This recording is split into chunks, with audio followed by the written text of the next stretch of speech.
Hello friends, welcome back to natural beauty. তোমরা সবাই কেমন আছো? আশা করছি খুব ভালো আছো। এটা কিন্তু আমার এখনকার ডেলি ব্লগ নয়, এটা অনেক দিন আগেকার একটা ব্লগ আমি তোমাদের সাথে শেয়ার করেছি। কারণ কয়েকদিন ধরে আমি কোনো রেগুলার বেসিসে ব্লগ আপলোড করতে পারছি না, কারণ আমার শরীরটা অতিরিক্ত পরিমাণে খারাপ। আর এই ওয়েদার চেঞ্জিংয়ে আমি জানি সবাইরই শরীরটা এই সময় প্রচণ্ড পরিমাণে খারাপ। যাদের বাড়িতে ছোটো ছোটো বেবি আছে তাদেরও শরীরটা খুব খারাপ। তো আজকে আমি যে ব্লগটা তোমাদের সাথে শেয়ার করেছি, এটা হয়তো তোমরা আগেও দেখে থাকবে, তবে একটু নতুন রূপে তোমাদের সাথে শেয়ার করলাম। এখানে আজকে শেয়ার করেছি শ্রুতি যেদিন প্রথমবার আমাদের বাড়িতে এসছিল। আমি হসপিটাল থেকে টানা আমার মায়ের কাছেই গিয়েছিলাম। তো সেখান থেকে প্রথম যখন আমাদের বাড়ি এসছিল, তখন ওর জন্য আমরা কীরকম কী প্রিপারেশন করেছিলাম সেটাই আজকে তোমাদের সাথে খুব সুন্দরভাবে শেয়ার করেছি। তো এখানে দেখতে পেলে শ্রুতি ঘুমাচ্ছিল আর ব্যাকগ্রাউন্ডে চলছিল মান্নাদের গান। তো ছোটোবেলায় সত্যি এই গানগুলো শুনে শুনেই ঘুমাতো। আর এখানে আমি রেডি হয়ে গিয়ে ওর বাবার সাথে একটু আগেই চলে এসেছি। মা টোটো করে আর সোনু দুজনে মিলে টোটো করে মেয়েকে নিয়ে চলে এসেছিলো। কারণ আমি এসে কিছুটা ডেকোরেশন, এই বাতি লাগানো, বেলুনস লাগানো, তারপরে ওয়েলকাম লেখাটা সবাই মিলে করেছি। তো এখানে ওর ঠাম্মি, ওর বাবা আর আমি তিনজনে মিলেই ডেকোরেশনটা সম্পূর্ণভাবে করেছিলাম। আর এখানে ওর গোপাল জেঠু এসে ব্যাকগ্রাউন্ডে বাজি ফাটাচ্ছিল। তো ইচ্ছে তো ছিল ওই দুধার থেকে বেশ সুন্দরভাবে যে তুবড়িগুলো জ্বালায় না, ওইভাবে জ্বলবে, আমি ঢুকবো। কিন্তু যেহেতু এই তুবড়িগুলো তো আর সেই রকম নয়, এগুলো থেকে ওই গরমের পড়ে বা ধোঁয়া হতে পারে, তাই জন্য আমি একটু এগিয়ে এসেছি। তারপরেই তুবড়িগুলো জ্বালানো হয়েছিল। আর এই তুবড়িগুলো আমাকে মানে পুন্টুর বাবা আনিয়ে দিয়েছিল। তো দারুণ দারুণ তুবড়ি ছিল, মানে খুব সুন্দরভাবে জ্বলেছিল। আর এখানে এখন শ্রুতির ঠাম্মি ওকে বরণ করে ঘরে তুলছে। আমাদের মতে বলতে পারো, বা হিন্দু ধর্মে বা যে কোনো ধর্মে মেয়েরা হচ্ছে লক্ষ্মী। তো যেহেতু ও আমাদের বাড়ির লক্ষ্মী এসছে, তাই জন্য আমরা ওকে লক্ষ্মী রূপে বরণ করে আমাদের বাড়িতে ঢুকিয়েছিলাম। আর ও আমার যখন বিয়ে হয়, তো ওর ঠাম্মি তখন আমাকে বরণ করতে পারেনি। সামহাউ রিজনস ছিল কিছু, সেই জন্য ওর ঠাম্মি আমাকে কখনো বরণ করতে পারেনি। সেই জন্য ওনার একটু ইচ্ছে ছিল যে উনি বরণ করবে। তো তাই জন্যে উনি শ্রুতিকে সমেত আমি দাঁড়িয়ে থাকতে আমাকেও বরণ করে ঘরে তুলেছিলেন। তো বেশ ভালো লাগছিল, একটা অন্যরকম ফিলিংস। তোমরা এটা অনেকে করে যখন হচ্ছে হসপিটাল থেকে বাড়িতে আসে। বাট আমি যখন হসপিটাল থেকে ডিসচার্জ হয়ে বাড়ি এসেছিলাম না, তখন বেজেছিল রাত 10টা। মানে আমি শ্রুতি হয়েছিল শিশুমঙ্গল হসপিটালে। তো শিশুমঙ্গল হসপিটাল থেকে আমরা একটা গাড়ি বুক করি, ওলা। সেইটাতে যখন আসি, পুরো জ্যাম, তারপরে তোমার ট্রাফিকের কারণে পুরো 2 ঘন্টা টাইম লেগে গেছিলো। আর ওখানে ডিসচার্জ টাইমিং হয় 8:30টায়। তো রাত 8:30টায় যখন ডিসচার্জ হয়েছিল, তখন আর আমার পক্ষে পসিবল হয়নি, মায়ের পক্ষেও পসিবল হয়নি রাত্রেবেলায় এসে ওই সব জিনিস করার জন্যে। আর শরীরের অবস্থাও সেই সময় খুব ভালো ছিল না, তো সেই জন্যে আর করা হয়নি। আর মা তাই জন্যে বলেছিল যে যখন শ্রুতির বাড়িতে যাবে, তখন শ্রুতির ঠাম্মি ওকে সুন্দরভাবে বরণ করে তুলবে। তো এখানে ইচ্ছে ছিল ওই আলতাতে পা দেওয়াটা, কিন্তু যেহেতু এত ছোট বাচ্চা, আলতাতে পা দিলে, আলতাও তো একটা কেমিক্যাল রিয়াকশন, সেটার জন্য আমি ঠিক এটাকে পক্ষপাতিত্ব নই। তোমরা যারা শ্রুতির অন্নপ্রাশনের ভিডিও দেখেছো না, তারাও দেখবে আমি ছবি তোলাটাকে প্রেফার করেছি। বাট ছবি তোলার মধ্যে দিয়ে বাচ্চার কোনো রকম ক্ষতি হয়ে যাক, সেটা কিন্তু আমি করিনি। অনেকেই আছে যে যখন অন্নপ্রাশনের ভিডিও হয়, তখন তারা মাছের মাথাটাকে বাচ্চার কাছে ধরিয়ে দেয়, তো বাচ্চা সেটা চুষে চুষে খায়। নেক্সট দিনই তাদের লুজ মোশনের সমস্যা, পেট খারাপের সমস্যা চলে আসে। তো সেই জন্য আমার কাছে ছবি তোলাটা ইম্পর্টেন্ট, বাট বাচ্চার হেলথকে নিয়ে কম্প্রোমাইজ করাটা আমি পছন্দ করি না। সেই জন্যে এখানে সমস্ত রিচুয়ালস হয়েছিল। বাট এই লক্ষ্মী রূপে ঢুকবে যখন, সেটা হচ্ছে ওই দুধে আলতায় পা দিয়ে ঢোকাটা আমি এখন করাইনি। হ্যাঁ, একদিন ইচ্ছে আছে শ্রুতির যখন 5টা বছর বয়স কেটে যাবে, তখন যখন লক্ষ্মী পুজো হবে, আমি বাড়িতে কোনো আলপনা দেবো না, ওর পায়ের ছাপ দিয়ে আমি বাড়িতে আলপনার ব্যবস্থাটা করব। তবে সেটা ও যবে মোটামুটি বড় হবে, ওর মানে কি বলবো, ও যখন আমাকে বোঝাতে পারবে যে মা আমার এখানে জ্বালা করছে বা কিছু, ঠিক তখন।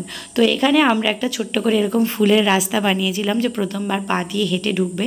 তো এখানে হাঁটতে তো পারে না, তাই জন্য ঠাম্মি ওকে এরকম নাচিয়ে নাচিয়ে পুতুলের মতন ঘরে ঢুকিয়েছিল। আমাদের কাছে এই সেলিব্রেশনগুলো না এক একটা স্মৃতি হয়ে থেকে যাবে। তো এখানে আমরা দুটো বড় বড় সেলও এনেছিলাম, সেগুলোকে সন্ধ্যাবেলা ছাদে জ্বালানো হয়েছিল। এখানে ওর মামা আর ওর বাবা এখানে সেলগুলো জ্বালাচ্ছে। আর এখন কিন্তু শ্রুতির বয়স মোটামুটি 3 মাস। যখন আমরা এই ভিডিওটা নিয়েছিলাম তখন 3 মাস বয়সেও এসেছিলো, কারণ তার আমি এইখানে এসেও 2-3 দিন থেকে আবার চলে গিয়েছিলাম মায়ের ওখানে, কারণ আমার পক্ষে একা ওকে রাখাটা পসিবল নয়।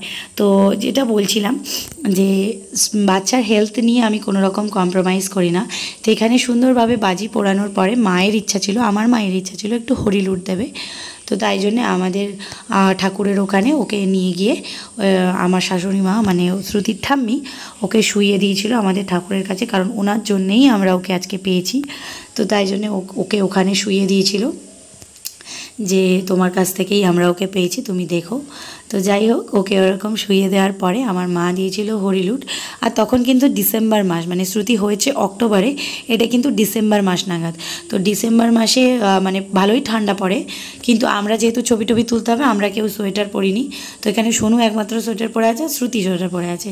আর শ্রুতি না প্রচণ্ড রোগা, এখানে কিন্তু 2-3টে সোয়েটার ওকে একসাথে করে পরানো আছে। আর দেখতে পাচ্ছ কীরকম মুড়িয়ে নিয়ে আসা হয়েছিল। আর আমার মা এখানে হরিলুট দিচ্ছে। তো এইভাবে ভিডিওটা শেষ হয়েছিল। আর তারপরে আমরা করেছিলাম ছোট্ট করে একটা কেক কাটিং। এইগুলোই মানে জীবনের স্মৃতি হয়ে থেকে যাবে। চ্যানেলটা খোলা হয়েছিল এই স্মৃতির পাতায় প্রত্যেকটা দিনকে লিখে রাখবো বলে। আমি প্রত্যেক দিনের ভিডিও হয়তো দিতে পারি না, কিন্তু কিছু কিছু সুন্দর মুহূর্ত, কিছু কিছু স্পেশাল দিনগুলো আমি তোমাদের সাথে শেয়ার করে রাখতে চাই। কারণ এই জিনিসগুলো শ্রুতিও যখন বড় হবে তো ওগুলো ও দেখবে, ওরও মনে হবে যে না আমার বাবা মা কত খুশি হয়েছিল। হ্যাঁ অবশ্যই সব বাবা মায়েরা তাদের বাচ্চাদের পেয়ে খুব খুশি হয়, কিন্তু আমরা আমাদের খুশিটা এই ক্যামেরাবন্দি করে রাখতে চেয়েছিলাম, সেই জন্য আমরা ক্যামেরাবন্দি করে রেখেছিলাম। আর এখানে ওর কেকটা অ্যারেঞ্জ করেছিল ওর মামা। আর কেকটাতে নামটা না ওরা যেহেতু এটা ওয়েলকামিং, তো হ্যাপি বার্থডে লেখা ছিল, সেটাকে আমরা ঘেঁটে ঘুঁটে নর্মাল করে ওই যে লাভটাকে ঘেঁটে দেওয়া হয়েছে ওই জায়গাটাতে হ্যাপি বার্থডে ছিল, তো ওইটাকে কেটে দিয়ে আমরা কোনো রকমে ওয়েলকাম লিখেছিলাম। আর টেবিলের ওপর লিখেছিলাম ওয়েলকাম টু 2022। আর আজকে দিনটা মানে আজকে যখন ভয়েস ওভার দিচ্ছি তখন নয়, যেদিন এই ভিডিওটা সেদিনের দিনটা আমাদের কাছে খুব স্পেশাল ছিল। আশা করছি শ্রুতির কাছে খুব স্পেশাল হবে। ও যখন বড় হয়ে এই ভিডিওগুলো দেখবে তখন ওরও ভালো লাগবে। তো তোমাদের কেমন লাগলো এই ভিডিওটা তোমরাও কমেন্টের মাধ্যমে জানিও। আর তোমরা তোমাদের বেবিদের কীরমভাবে হোম ওয়েলকামিং করেছিলে প্লিজ জানিও। আমি জানি আরও অনেকে আরও আড়ম্বরপূর্ণভাবে বেবি ওয়েলকামিং করিয়ে থাকে, তবে আমার কাছে যতটা সম্ভব হয়েছে, যতটা আমি করতে পেরেছি ততখানি আমি ওর জন্য ওয়েলকামিং করেছি। সেই সময় যতটুকুনি আমি পেরেছি ততটুকুনি আমি করেছি। আশা করছি শ্রুতিও যখন বড় হবে তখনও ওর এগুলো দেখে ভালো লাগবে। তোমাদের কেমন লাগলো প্লিজ কমেন্ট করে বলো। আর এখানে মেয়ে কিরম ছোট্ট ছিল না, এখন সেই শ্রুতি কী সুন্দর টকর টকর করে কথা বলতে শিখে গেল, হাঁটতে শিখে গেল। এই দিনে 3 মাসের মেয়ে ঘাড় সোজা হয়নি, টুকটুক করে বসে আছে আমার কোলে, ওর বাবার কোলে বসে সেলফি তুলছে, ছবি তুলছে এখানে। আর এখানে আমাদের কিছু ফানি মোমেন্টস আছে যেগুলো তোমাদের দেখতে ইচ্ছে করলে তোমরা অরিজিনাল ব্লগটাই গিয়ে চেক আউট করে আসতে পারো। এখানে তো সমস্তটা আমি ভয়েস ওভার দিয়ে দিলাম, কারণ এই কথাগুলো আমার শেয়ার করতে ইচ্ছে হয়েছিল তাই শেয়ার করলাম। আর খুব তাড়াতাড়ি আমি নতুন ব্লগ নিয়েও চলে আসব। শরীরটা একটু ঠিক হোক, শরীরটাতে আমার ওর বাবার জ্বর হয়েছে, শ্রুতিরও হালকা পাতলা জ্বর আছে, আমারও গলাটা শুনলে তোমরা বুঝতে পারবে আমারও জ্বর আছে। আর এখানে ও যেহেতু বসতে পারে না, ওকে আমরা পুরো টেবিলের ওপরে কেকের পাশে শুইয়েই দিয়েছিলাম যাতে সুন্দর করে ছবিটা আসে।